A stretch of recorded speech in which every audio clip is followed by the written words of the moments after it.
Bonjour les âmes lumineuses. Cette petite vidéo va vous parler d'une chose, pourquoi certains sont beaucoup plus sensibles aux énergies que d'autres et pourquoi il y a peut-être 10 ans, alors que vous n'étiez pas forcément dans la spiritualité, vous n'aviez aucun ressenti niveau pleine lune, nouvelle lune, portail et compagnie, et que maintenant vous avez au contraire beaucoup plus de sensations, de ressentis et que vous vous demandez pourquoi. Donc en fait, il faut savoir que plus on est au contact avec son être profond, avec son âme, sa lumière intérieure, vous appelez ça comme vous voulez, plus vous êtes dans le ressenti, plus vous êtes dans l'acceptation de votre être, plus vous allez vraiment vous connecter à l'ensemble du monde subtil, qu'il soit dans la lumière ou pas. Et ça, c'est vraiment très important de le savoir, c'est-à-dire que vous allez avoir des mouvements à l'intérieur de vous, que vous, c'est pas que vous les aviez pas avant, c'est juste que vous n'en aviez pas conscience. Imaginons quelqu'un qui, il y a 10 ans, n'était pas du tout dans la spiritualité ou sur le chemin ou autre. Elle n'avait pas forcément conscience qu'il y avait la pleine lune, la nouvelle lune, les signes astrologiques, les sabbats, peu importe le courant et le mouvement spirituel que vous suivez. Et on va dire que cette personne n'avait pas conscience de tout ça. Maintenant qu'elle le sait, qu'elle fait attention à la pleine lune, à la nouvelle lune, peut-être qu'elle va se rendre compte que 1, 2, 3 jours avant la pleine lune, elle dort mal. Elle va peut-être se rendre compte qu'à la nouvelle lune, elle a un regain d'énergie, l'envie de faire des nouvelles choses. Elle va peut-être se rendre compte que lors d'un portail énergétique ou lors d'un sabbat, équinoxe, solstice, etc., elle va se rendre compte qu'il y a plus de choses qui se passent, plus de synchronicité, plus de manifestations. Finalement, pourquoi ? Parce qu'on y prête attention. Parce que maintenant, on va dire, enlevé les œillères et qu'on regarde autour de nous ce qui se passe vraiment, que ce soit visible ou non. Et ça fait vraiment toute la différence. Donc oui, il y a des personnes qui vont avoir des ressentis, même au niveau du soleil, quand il y a des explosions au niveau solaire et que ça nous envoie des rayons gamma, etc.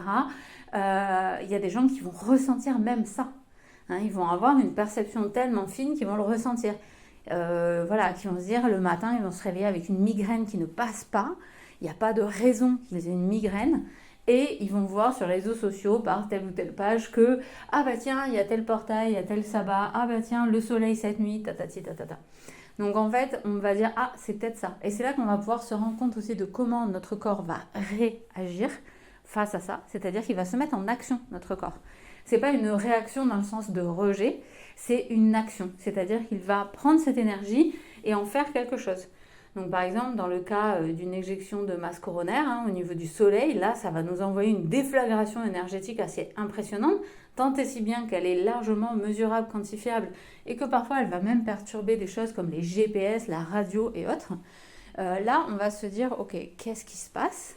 Moi aussi, je ressens cette énergie. J'étais plus énervée, plus dans, par exemple, une migraine, parce que ça, c'est assez courant. Les migraines, l'énervement, l'agacement, c'est vraiment des symptômes premiers. On va se rendre compte, en fait, finalement, c'est une action de notre corps parce qu'il est en train d'intégrer cette énergie qui vient des fois des gros développements d'énergie de la part de notre soleil, va résonner avec ce qu'on appelle notre soleil intérieur, notre lumière intérieure, notre âme, il y a plein de mots qu'on peut poser dessus. Et ça va profiter d'aller dégommer telle petite mémoire, telle petite entité, prisme, etc. qui s'est foutu sur nous.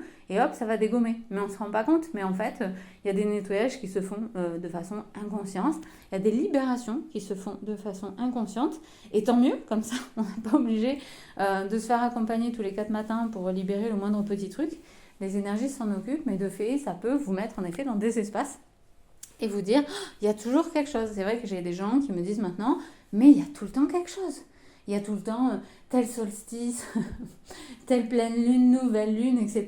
Et qui voient ça un peu avec abattement, de se dire, il y a tout le temps un truc. Et en effet, il y a tout le temps quelque chose. Il y a 1001 opportunités, mais c'est à vous de vous étudier, de voir comment vous réagissez, comment pour vous ça va fonctionner.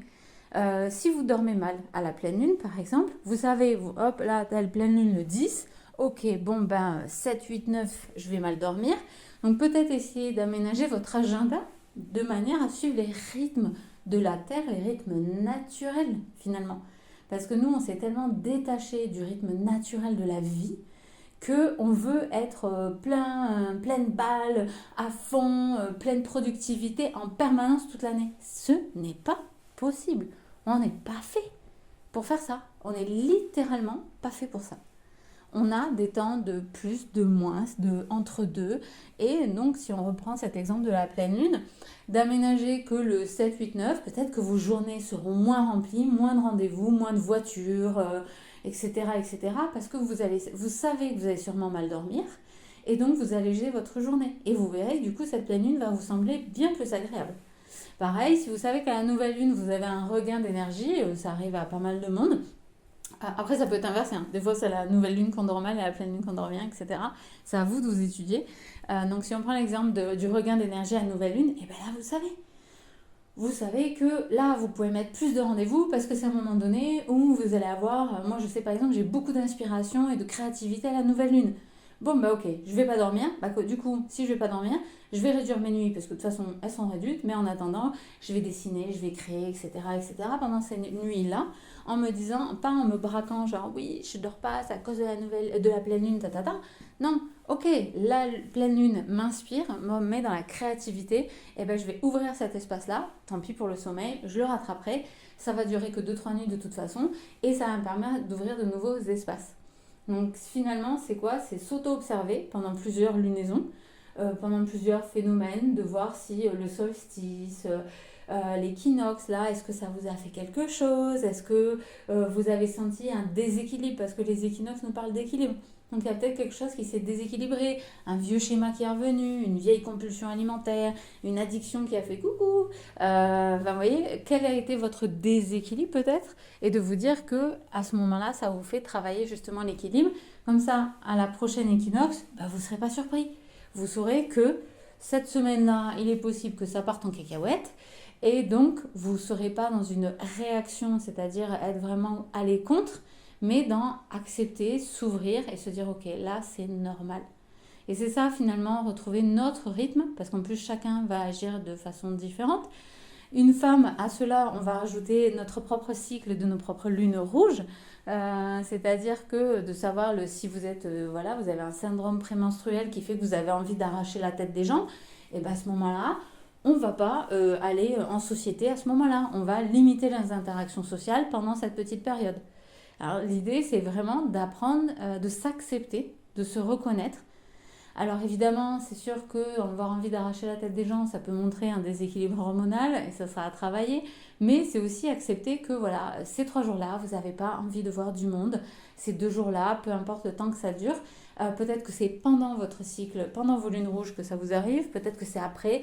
C'est vraiment à vous de vous auto-observer. Donc ça, c'est bien, c'est un bullet journal ou ce genre de choses-là. Vous notez. Vous faites la corrélation avec nouvelle lune, pleine lune, les sabbats, s'il y a eu des portails. Pour ça, je veux dire, on est assez nombreux sur les internets pour vous guider en disant il y a ci, il y a ça, il y a mi. Il suffit que vous suivez 5 à 10 personnes sur internet qui parlent des énergies, vous aurez carrément le panel complet en général. Hein. Et du coup, ça vous permet de faire votre propre horloge intérieure, votre propre cycle. Et vous verrez que vous serez moins en souffrance dans le sens où vous êtes moins en train de subir tout ça. Et qu'au contraire, vous serez dans une acceptation et ça sera beaucoup plus fluide. Et il est possible qu'en plus, à terme, ça s'harmonise et que vous soyez moins dans des réactions violentes. Donc c'est vraiment pour ça que je voulais vous parler de tout ça, parce que c'est très important pour moi de suivre le rythme naturel des choses. C'est pour ça que je fais des cercles, des sabbats, où je vous parle de tout ça. Que j'organise des cercles de femmes, des ateliers, parce que je pense qu'il est très important que chacun puisse se réapproprier ces rythmes naturels, cette sagesse ancestrale qui a toujours été et qu'on a un petit peu oubliée, pour vivre finalement plus simplement, plus librement, en accord avec soi-même et avec qui on est vraiment dans notre rythme. Parce que mon rythme n'est pas le vôtre, n'est pas celui de la voisine ou de votre grand-mère. Chacun a un rythme différent et en effet, plus vous avancez sur le chemin, plus vous êtes réceptif à ces choses-là, plus vous allez devoir ajuster, rééquilibrer. Et du coup, je trouve que vous faire cette petite vidéo en mode audio est très appropriée pour justement, juste après Mabon et le solstice, l'équilibre. Je vais y arriver. justement après l'équinoxe d'automne, parce que là, on vous demande de ralentir. Hein. Donc, il est important de vous auto-observer sur les 2, 3 prochaines lunaisons pour voir comment vous agissez, comment, selon ce qui se passe autour de vous, vous allez réagir pour que d'ici quelques mois, vous soyez plus à même de savoir ce qui se passe en vous et d'aménager autant que faire se peut, parce que c'est des fois très difficile dans notre société de pouvoir aménager son agenda, mais au moins s'accorder des temps de pause quand c'est nécessaire, des temps de créativité, d'action quand on sait que c'est possible, et vous verrez que la vie sera beaucoup plus fluide et beaucoup plus douce. Je vous remercie de m'avoir écouté. J'espère que ce format mix, de poster ça sur YouTube en mode audio, parce que aujourd'hui, j'avais envie de me respecter et j'avais pas envie de vous montrer ma tête, clairement. Et c'est ça aussi, c'est qu'il y a des fois où j'ai pas envie d'apparaître. J'ai envie de respecter mes énergies, mais j'avais envie de vous communiquer ça parce que c'est vraiment important avec cet équinoxe. Et que je vois de plus en plus de gens vivre cela comme une forme d'agressivité finalement des énergies environnantes. Et qu'on va continuer justement à vivre des choses qui vont en effet s'enchaîner dans les prochains mois, voire même années. Donc il est important de savoir se respecter dans ces moments-là. Donc j'espère que ça vous aura plu. N'hésitez pas à me mettre un petit commentaire, un petit like, à partager aussi vos expériences par rapport à tout ça. Comment peut-être vous avez mis en place certaines choses à certains moments en respectant vos rythmes naturels. Et je vous embrasse et je vous dis à bientôt.